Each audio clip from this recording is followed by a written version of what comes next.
It's time for Spider-Man and Deadpool to team up. Why did this take so long to happen? Welcome to the Complete Story Series, where I take trade paperbacks and single issues and I break them down into digestible bites to help you understand. Then I read it dramatically back to you. All alterations to the panels, text, and images are to prevent copyright problems, and I think I've read this so many times that I'm going insane. Our story begins with our heroes arguing about their current situation, which is them being tied up in hell at the hands of Dormammu. But Deadpool, being Deadpool, has a plan which involves him popping out and dislocating his hip, which gives Spider-Man just enough room to pull out one of Deadpool's katanas, freeing them. As the two of them get down, the mindless ones start to swarm around them, and now it's time for Spider-Man's plan. He webs up Deadpool and he begins swinging him around into the mindless ones. After defeating the group, Deadpool thanks Spider-Man because that swing actually knocked his hip back into place, and Dormammu begins his villain monologue. So Deadpool decides that this is probably a good time to do the whole flashback thing to explain why they're in hell fighting Dormammu. Before they got teleported to hell, Spider-Man was in the middle of fighting Hydro Man when Deadpool came to visit him, wanting to show him this cool new app that he's been using ever since he told his therapist that he didn't understand the whole moral contract that society is built on, or something like that. Deadpool spins the alignment wheel on the app, landing on chaotic neutral, and he says that he loves this one because it means he can do whatever he thinks is best, like give lots of hugs and do the BAMF thing. Before Spider-Man can even ask what the BAMF thing is, the two of them disappear and Hydro Man looks down and just says, "Okay, moving on."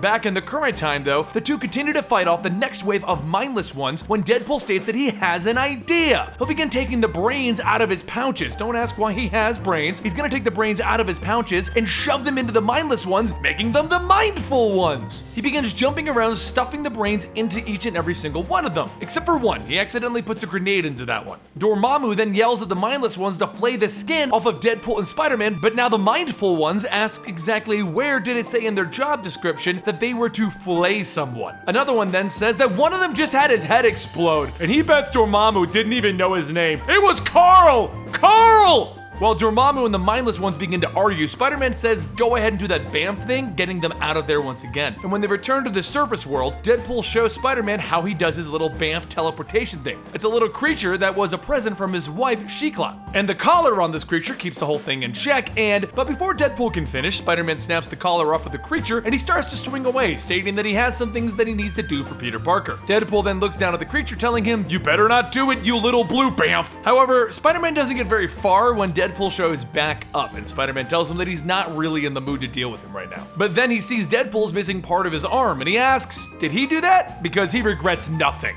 Deadpool states that he's not really here for that, and with his stubby arm, he points up, stating that the water dork that he let escape earlier kinda leveled up. As Spider-Man turns around, he sees that Hydro Man is now much larger than before, swinging down on top of them. The two of them manage to dodge the attack, and Hydro Man demands $100 million or he'll drown the entire city in its own filth. Spider-Man looks at Deadpool and he asks if he has any incinerary grenades and how good is his healing factor. Deadpool says, yes, and my healing factor is awesome. Just look at my arm. It's almost back after that latest BAMF. Wait, why? Spider-Man webs up Deadpool and the grenade pins and he throws all of it into Hydro Man, causing him to explode. Afterwards, Spider-Man begins to hose down his suit, telling the upper half of Deadpool to never come near him again. And Deadpool looks at him, telling him that he's trying to change. Maybe if they palled around a bit, he could, and Spider-Man cuts him off, stating, what, learn how to be a good hero? Deadpool says, okay, he'll go kick some kittens or something so Spider-Man won't help him. But if he ever wants to hang out and maybe binge watch Grey's Anatomy or something, just give him a call. Spider-Man begins to head off and he begins to think about the only thing that he needs to do is hate Deadpool. It'll make things so much easier. A tad bit later, Deadpool begins to head off to take care of some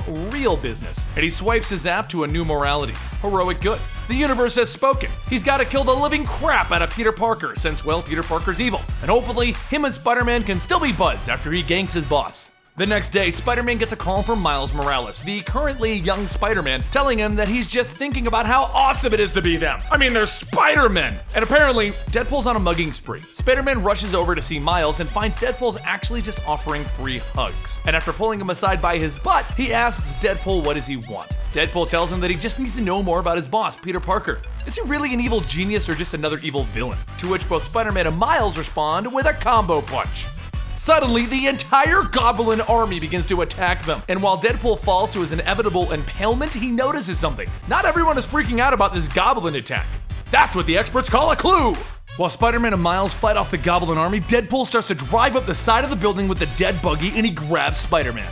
Miles tells him to let him go, there's goblins everywhere! But Deadpool begins to shoot both of their wrists, causing a short in their webware, which is the wearable tech that they both have, which was created by Parker Industries. The three of them begin to fall, and Spider-Man realizes that the whole thing was a hallucination. Someone hacked into their webware. The dead buggy then leaps into the air, catching them all, and Deadpool says that it had to have been Peter Parker. Spider-Man tells him to trust him, it is not Peter Parker. And Deadpool just says, whatever. Can we just find where that signal came from or whatever? Over at Parker Industries, the one who hacked into the webware was Mysterio. Mysterio begins his villain monologue on how Peter Parker being good is only an illusion, and as he finishes, Deadpool drives through the wall, running Mysterio over. Spider-Man jumps from the car and he tells Deadpool to look for Mysterio while he shuts down the webware transmission. After breaking the transmission, Spider-Man turns to see Deadpool performing CPR on Beck. Once everything is taken care of, Beck is transported to receive medical attention, and Spider-Man tells Deadpool that he did a good job today. If he ever needs him, give him a call. Spider-Man then leaves, and Deadpool says that he needs to check on a few things while he's here. He leaves and he heads into a door leading to the back of the building, and he finds out why Peter is really an evil villain. Parker Industries is conducting experiments on people. Deadpool begins to slaughter the scientists and tells them that normally he likes the amputation jokes, but he has to make a call first. Voice dial, patient 0. A voice answers asking if he's reconsidered the request, and Deadpool tells him yeah, he's all in. The man begins to say thank you to Deadpool, and Deadpool tells him that actually it'll be a pleasure putting Parker into the ground. Have a nice day. The next day, Spider-Man and Deadpool begin to hang out, and Spider-Man tells him that he got him a present. He shoots Deadpool with a little device, and he tells him it's basically a lie detector. Deadpool's earned himself a second chance with saving Mysterio. So this is just to make sure that Deadpool's actually changing for good. Deadpool tells him that telling the truth isn't going to be a problem for the love of Blue Ivy. A short while later, after destroying his own charity event for kids, Deadpool tells Spider-Man, fine, no more games. I'll show you the real Deadpool. So later that night, he takes Spider-Man to see Ellie, his daughter. Spider-Man is shocked, and Deadpool introduces her. And Ellie tells Deadpool all about her week, and that she got an A in school. She looks at Spider-Man and tells him that her daddy loves him. But before she can keep going, Deadpool tells her that that's enough. It's time for her to get ready for bed. Deadpool tells him that no one knows about her. Hell, he didn't for a long time either. But until he stops playing the dumbass and turns into a real boy, she's gonna stay here away from him, safe from everything. Deadpool thinks about how he hopes he passed Spider-Man's judgy test of character, or whatever you want to call it. But once Spider-Man goes inside, he receives a call from his contact. While Deadpool was keeping Spider-Man distracted, the contact was running tests on Spider-Man. And the contact tells him that it'll be hard to get around him and to Peter. But Deadpool tells him not to worry. He has it figured out. And when the contract asks what it is, Deadpool tells him he's gonna use friendship.